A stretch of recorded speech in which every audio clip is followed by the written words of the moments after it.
We flow when we are operating in ambition, but we force when we're operating out of desperation. Trying to force will just perpetuate frustration. If you go with the flow a little bit more, it just creates so much more peace. When you shift into desperation, you're waiting for that destination to tell you who you are. Man, it's the end of the year. It's the end of the season. How are we feeling? Dude, I'm tired. Same. I'm tired and I'm humbled. That is a good way to put this year. It's been humbling, but like in a really good way and like a necessary kind of way. Yeah, in a necessary, like refinement, like chiseling kind of way. Yeah. Yeah, like we're humbled. We're humbled. And yeah. I mean, motherhood humbled me out the gate last year. And then it just like, I was like, okay, I'm going to get through this. And then it never ended. And I'm like, eternally humbled. Oh my God. We're just coming out the gate hot today, though, because I want to kick off with one of my biggest takeaways from this year, something that really convicted me. And that is that sometimes your commitment to consistency is actually a disguise for your fear of change. That is something that hit me in my spirit, I would say in Q1 of this year, because when I started this year, I wanted nothing more than to go back into a routine of familiarity, like go back into my normal rhythms and rituals and routines, whether that was personal and or in the business after becoming a mom, you know, like, because that flipped my entire world upside down in 2024. I know the year my son was born. And I wanted so badly after all of that upheaval to come back to something and to start this year in a place that felt familiar. Because where things are familiar, you often feel comfortable. But the unfortunate thing about that is where you're most comfortable, you don't grow. It's in the tension, it's in the unfamiliar places, it's in the uncomfortable places where you really grow and you are refined. And I couldn't compartmentalize all of the upheaval that had happened in my life as a mom. I couldn't keep that separate over here and then just keep business as usual, like regular schedule programming. It was like this domino effect that literally transformed and changed everything about my being, my life. It even shifted my identity. And of course, it shifted how I approach business.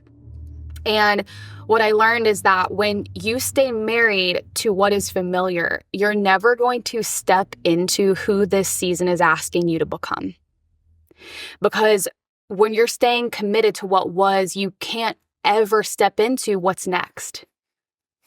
You're going to stay small. You're going to stay in the places where you used to be, and you're never going to expand and you're never going to grow. And I think what was so confusing about this year for me specifically, when all of this kind of started and I felt like some sort of transition was about to happen, is that for me, it wasn't about speeding up. And usually for me, I'm ready to roll. I'm like, let's freaking go. Like, let's move quickly. Let's get it done. Like, don't you be talking to me about the weather. I got things to do over here. Like, I got strategies to implement. We're going to take big action. But this year it was the opposite. It was like I had to slow down because I was so married to what had worked. I was so married to this idea of being consistent that it was costing me what I was actually called to do and what I was actually called to build. So I went into this year like, we're going to stay consistent. Let's get back to the way things were. And that's just not how it panned out. And thankfully for me, I have Jordan over here who's like my refiner. And we're often coming from like opposite perspectives. I feel like as sisters, we either are coming from complementary places or very opposite. And, you know, Jordan is my refiner in the sense, you know, I think about earlier this year where she came to me and she's like, girl, like, we got to look at this website and like, we got to look at like our message because this doesn't make sense. And this like is not as good as it could be. And I'm over here like steaming. I'm like, what do you freaking mean? We've already spent time on this. Let's move to the next thing and let's just stay consistent. And why are we going to go back to all of these foundations? And she's like, girl, no. Girl, no. Girl, we gotta fix this. Well, I was just feeling this sense of like, I don't know, something's got to give or something's got to change, or like, I don't know. I feel like at the start of the year, there was this sense of uncertainty in like, I didn't know what certain things needed to look like, but I knew maybe they needed to change. And very big, like a very big area for me with that would be content, because I'm so involved in our content. And that was a point of, what is the word? That was a point of contention. Is that the word? Or a point of tension for me, where I was just like, I don't know what this needs to look like. I don't know how to do it differently, but I feel like something's got to change with this, because like, I don't feel connected to what we're sharing online. Does it even make sense? That's something I struggled with for forever, was just the lack of clarity, and feeling like I wanted to be clear on what our message is and what we're bringing to the table, because if I'm not even clear on it, then other people probably aren't clear on it. So I was just seeking that clarity. But I also feel like I was like trying to run away from certain things in work, like in my work world, because I didn't know what needed to happen or what needed to change. I was thinking back to the start of this year, or even it was like last year, I guess. I was trying to write more because I love to write, and I was trying to do this whole Substack thing, and I was trying to do it like, you know, I got to send one out every week, and I got to like do this thing, because like if I don't know what to do with work, so I'm just going to do something else. I'm going to do like a passion project that like maybe will like light me up, or like maybe I don't know, maybe I'll do something crazy cool with it or whatever. I'll build an audience, and I'll do all these crazy things, whatever. And then I fell off with that because I was just approaching it out of like desperation and feeling like I didn't know what to do with work. So I'm just going to run to something else and put my effort elsewhere. But then I think I just hit a wall with that. And I was like, I have to figure this out. Like I have to, like, we need to figure out things with work, and we need to like refine and make it better and make sense of some things. And then once we worked through some things, like I felt so much better about it. But it took us taking like a huge break from some things. Like we took like a summer sabbatical, breaking up our content production, which like we have never done. Yeah, in the history of my career since 2017, I have never not posted for that long, unless it was like a week here or there for the holidays or vacationing. And that's what I mean by like really slowing down. But I love what you mentioned about when we come face to face with tension and confusion and we don't have all of the answers. Maybe it's for a new project, or you know something needs to change. Like you've changed, and so you know something needs to change in your business and how you're approaching what you're building. We create distractions when we don't want to sit in the tension of that. And when you're distracted, you'll never peel back the layers to get to the meat of what it is, to get to the clarity that you're looking for. And I think something this year definitely taught both of us in a lot of different ways is the power of pressing in, the power of moving through the frustration and the uncertainty and the confusion that comes up when you are in the middle of figuring things out. And doing that in a way that's purposeful, because I think what a lot of us tend to do is we busy ourselves, we distract ourselves, we try to pick up our pace and like move quickly, and maybe we'll just set this thing aside, but we'll go create this new offer or create this new platform or create this new brand, because everything's exciting when you start. But it's not so exciting when you get months in and you gotta figure things out and you gotta pivot. And you've got to listen to the market, and you've got to change. The only constant in life and business is change. And that's something that I've had to grapple with so much as a creature of habit and comfort. As humans, we cling to comfort. We desire comfort. We feel safe there. But again, you won't grow in spaces where you feel comfortable. You grow in spaces of tension. And we really learn the power of pressing in, but not in a way where it's moving faster. Actually in a way where it was like, let's pause and let's sit in the agitation of not knowing what this needs to be. And actually sit with these questions so we can receive answers. instead of just steamrolling through. And I think so often one of the biggest reasons we move from this place of stress and chase all the time is because like we will not slow down. We're so focused and like anxious about getting to the destination, about getting wherever it is that you want to go. And we're just stressing ourselves out to get there. Like it is like do or die. It's like we're doing heart surgery. Like someone is going to perish if like we do not reach this place. And it's why we're constantly stressed. And when you're stressed, you can create, I think, powerful work, but it will never carry the level of like depth and obviously peace that it's meant to carry when you're coming from this place of performing and striving and pushing all the time. Man, stress. Stress is a biggie that I have struggled with for years now. And this year, I feel like I have learned how to move through stress a little bit better and just manage myself.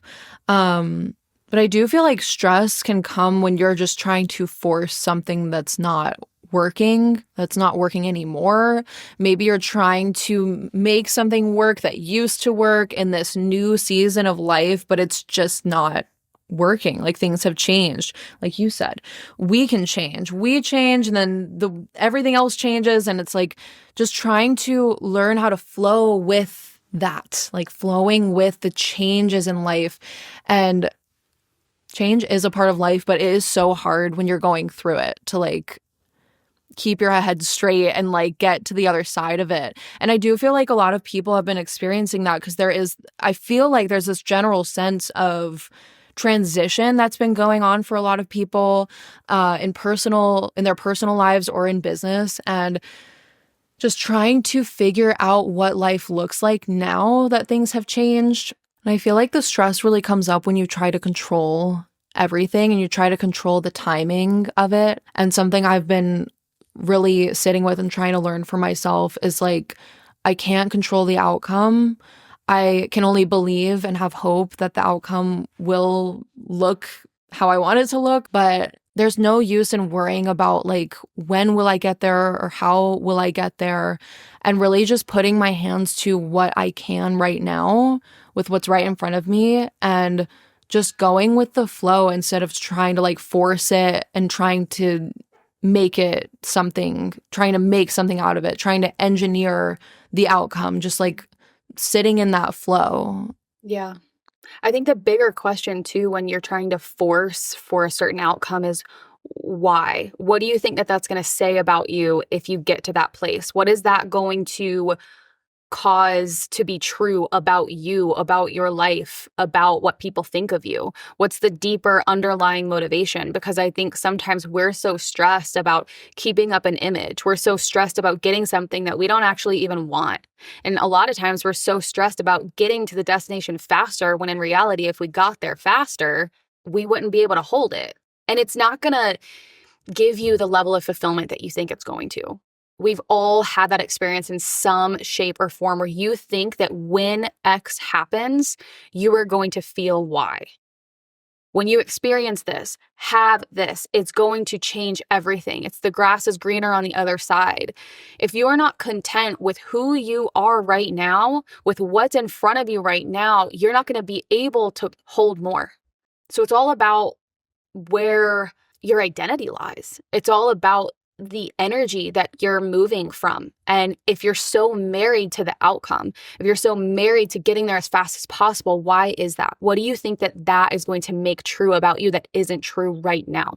Like always, it's more of an identity issue than it is anything else. Like you're likely committed, you're likely ambitious, like you're willing to put in the work. But at the end of the day, that's more of an identity issue. If you feel like you're constantly forcing and pushing all the time, it's likely because you think that when you get there, you're going to somehow be a different person. It's going to make something true that's not right now. Yeah, it's like learning how to accept who you are right now, accepting your reality for what it is, even if you don't want to, accepting the situation for what it is. And that is what creates peace right now instead of waiting for that piece to happen to you one day, like accepting this new season of life for what it is and stewarding it well. And I think just trying to force anything will just perpetuate frustration, and you'll be angry all the time, and you'll just be mad that it's not working. But if you just learn how to like go with the flow a little bit more, it just creates so much more peace. Yeah. Like have a focus, like have your ambition, go somewhere purposeful, but operate with hopeful expectation every single day and appreciate what's in front of you. Yesterday, I had a moment where I was overwhelmed with anger. And that's something, just to be blunt, I'm really working on in my life right now, is managing anger and navigating anger now as a mom who needs to have patience. And just as a human, a wife, a friend, like managing anger when it comes up. And I just started reciting and declaring all the things that I'm grateful for. We all have something to be grateful for. It can be a roof over your head. It can be a friend. It can be the meal that you're going to eat tonight. It can be the Christmas tree in your living room with presents underneath it. It can be getting to do what you love, even if you're not where you want to be yet. And I think if you don't learn how to carry that posture now, where you go will never be enough. It's never going to give you the peace that you think it will. You have to choose that. You have to claim that.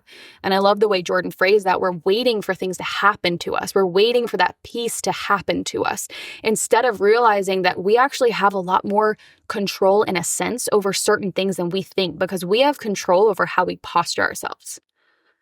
And we might not have control over a lot of outside circumstances, but we have control over how we respond. We have control over our beliefs. We have control over our standards, how we see the world.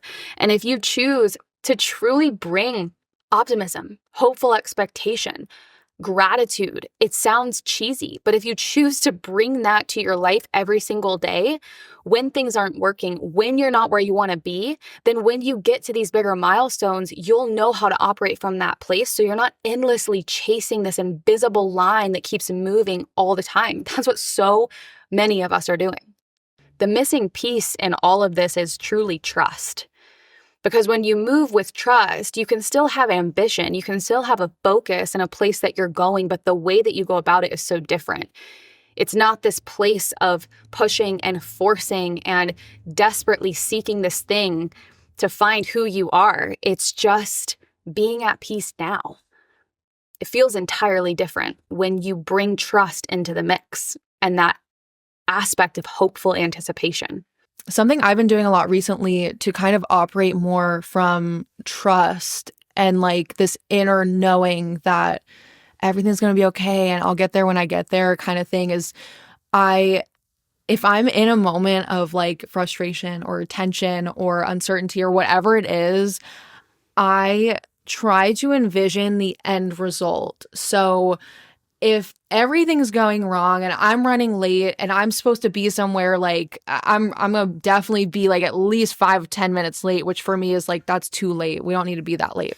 If I'm running that behind and then I get behind like a slow driver, I have an opportunity there to either freak out and be in a crazy state of stress and anxiety and like anger and like want to pass this person in front of me, or I can just like accept the situation for what it is and envision myself at the end result of like being at the destination. And like, I know I will get there. The timing might not be right. The timing might not be perfect. And maybe I'm like a few minutes late, but I will get there and I'll be good. I'll be happy. And man, there have been so many times where I am literally driving somewhere and I'm so frustrated that I'm running late, because sometimes I just be running late and I'm in this state of like anger that when I get where I'm going, I'm still angry and that is still on me and I have to work through it even when I've gotten to the destination. Whereas now I am like working on not acting like that. I actually don't do that as much anymore. I feel like I'm really good about I feel like I'm really good about just accepting these situations for what they are and like settling into the knowing that I will get there eventually. And the timing might not be ideal, but it'll be okay. And then that creates so much more peace. And then when I get there, I'm so much happier than I would be if I was just angry. So like that's something that's like a practical thing that maybe would be helpful. Not to say that we should like live for the future all the time, but sometimes that does help when you're in a situation where it's just like everything feels like it's going wrong and it's frustrating you. Like I feel like this applies to real life, but also to like the goals that you have for your life or your business, like the goals you're working towards. It's like just accepting where you're at right now and working towards that end result of where you want to be, and kind of just trusting that you'll get there if you keep working on it and you keep stewarding it well. You'll get there eventually. You just have to trust.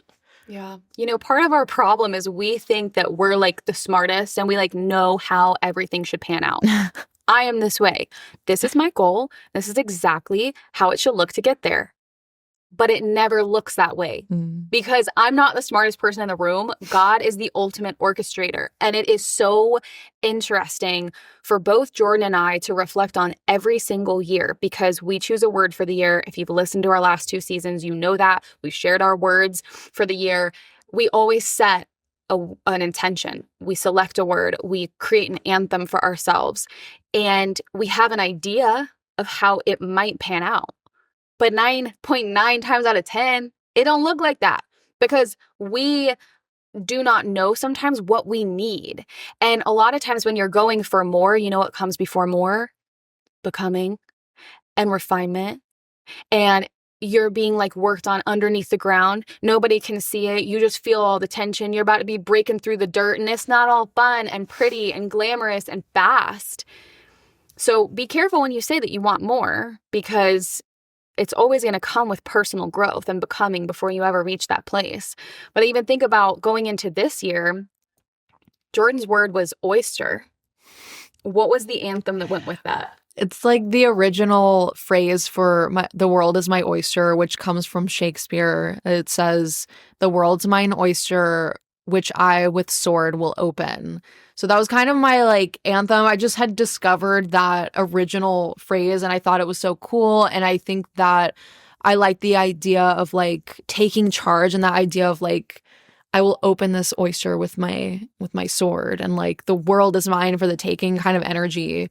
But this year did not look like that at all. I kind of knew, I think like we always kind of know going into the year, like you think a word or your intention or whatever will look a certain way, but it could also look a different way. And I kind of knew going into this year, it could look 2 different ways. Like it could be more action oriented and, you know, grandiose, or it could be way more like calm and still and quiet, like a pearl being formed in an oyster. And I feel like that was more my energy for this year. Mm-hmm.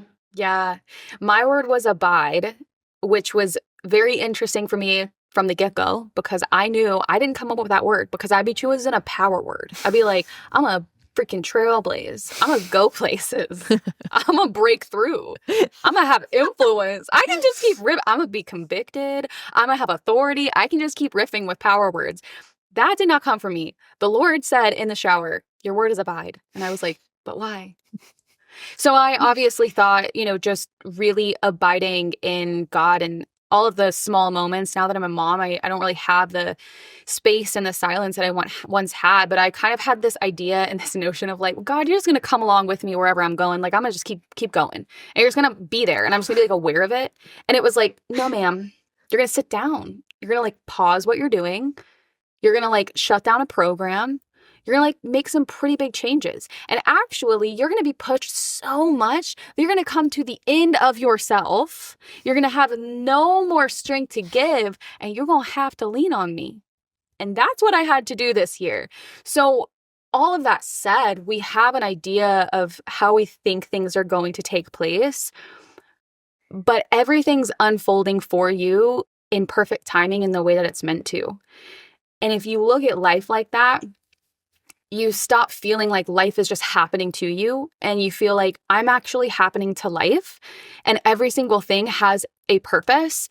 And even the things that hurt, that sting, that push me, that make me want to pull my eyes out. You can tell I'm speaking from personal experience.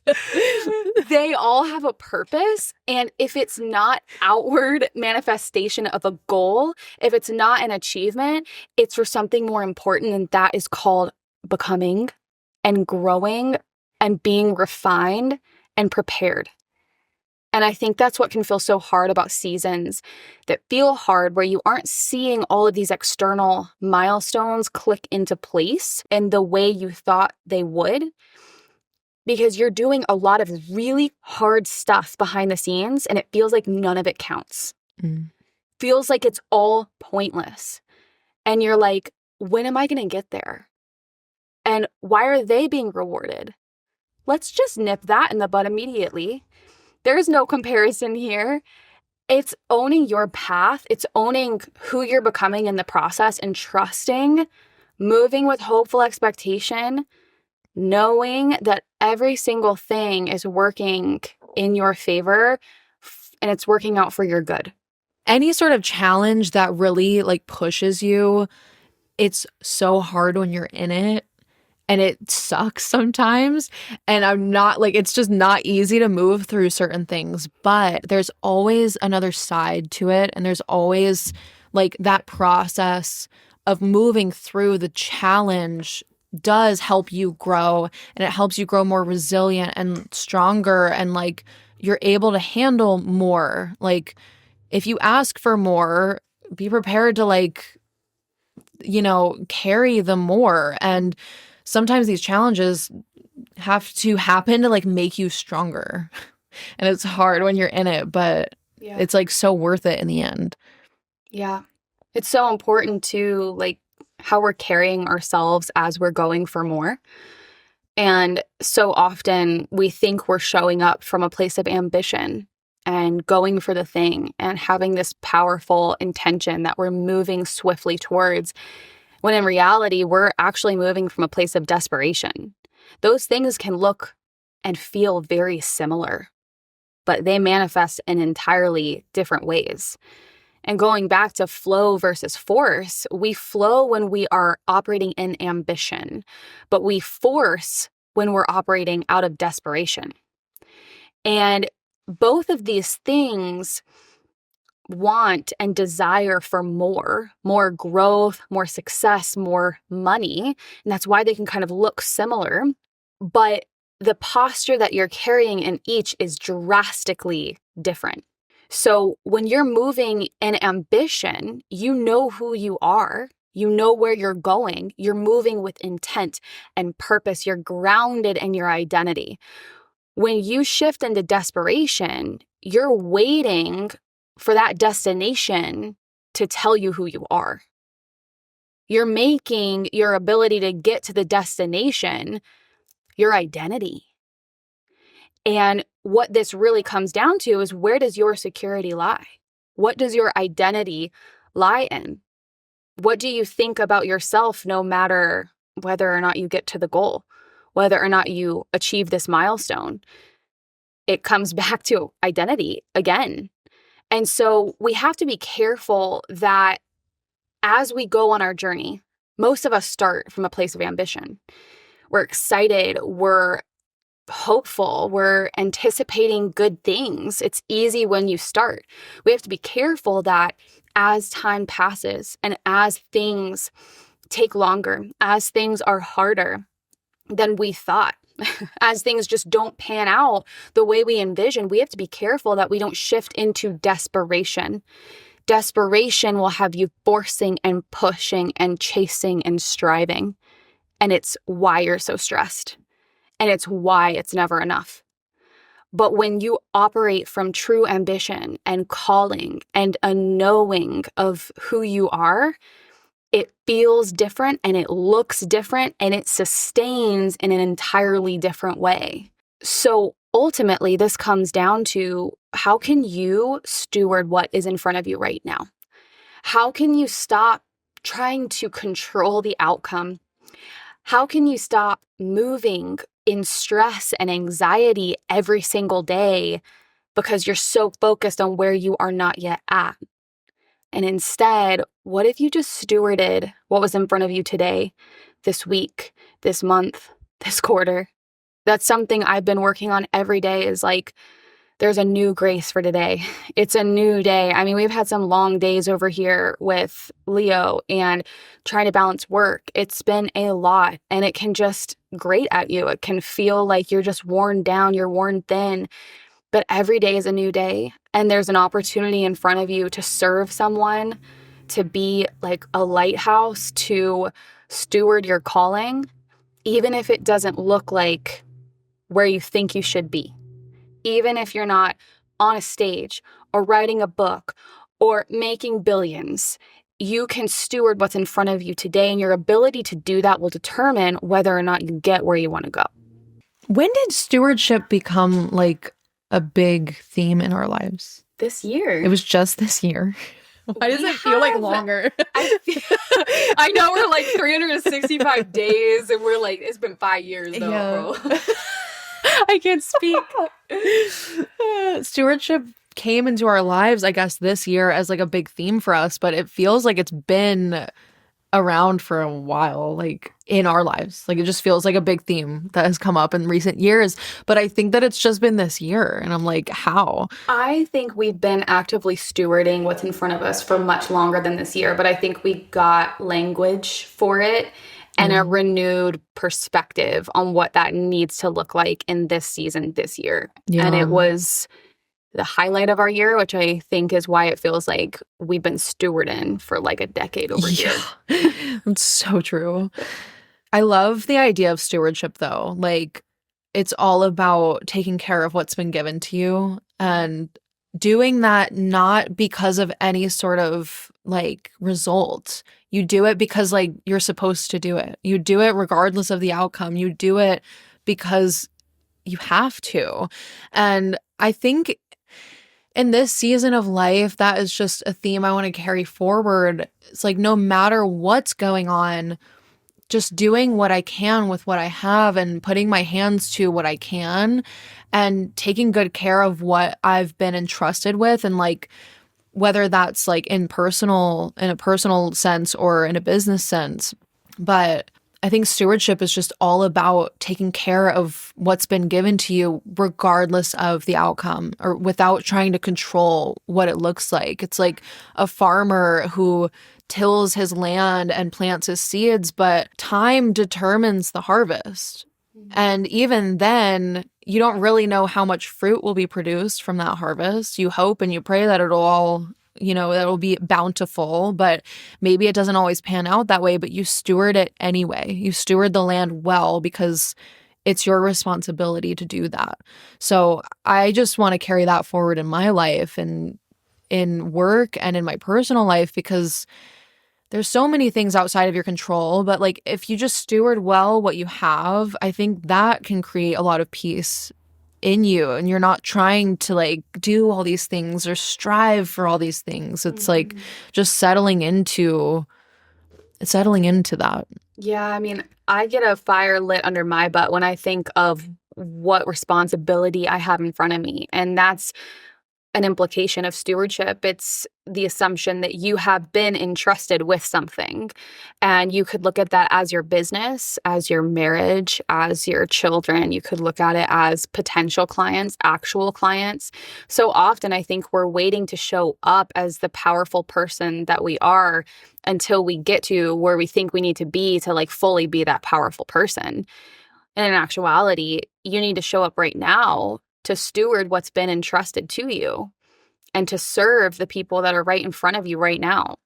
Something I've been practicing, I'm in a speaking program right now, and I'm taking on the posture and assumption that every time I go into that virtual room to deliver a keynote, I'm being paid to speak. And I'm carrying myself as though I am. I'm rehearsing constantly beforehand. I'm immersing myself in the script before we go live. I'm getting dressed for the day and putting on my makeup and taking it seriously, like taking your vision seriously, while simultaneously just trusting that there is grace. There is enough grace for today, and going with the flow when things change, because they inevitably will, trusting that it's happening all as it is meant to.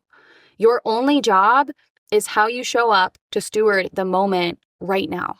right in front of you. And if you'll do that with intention, you'll get to where you want to go.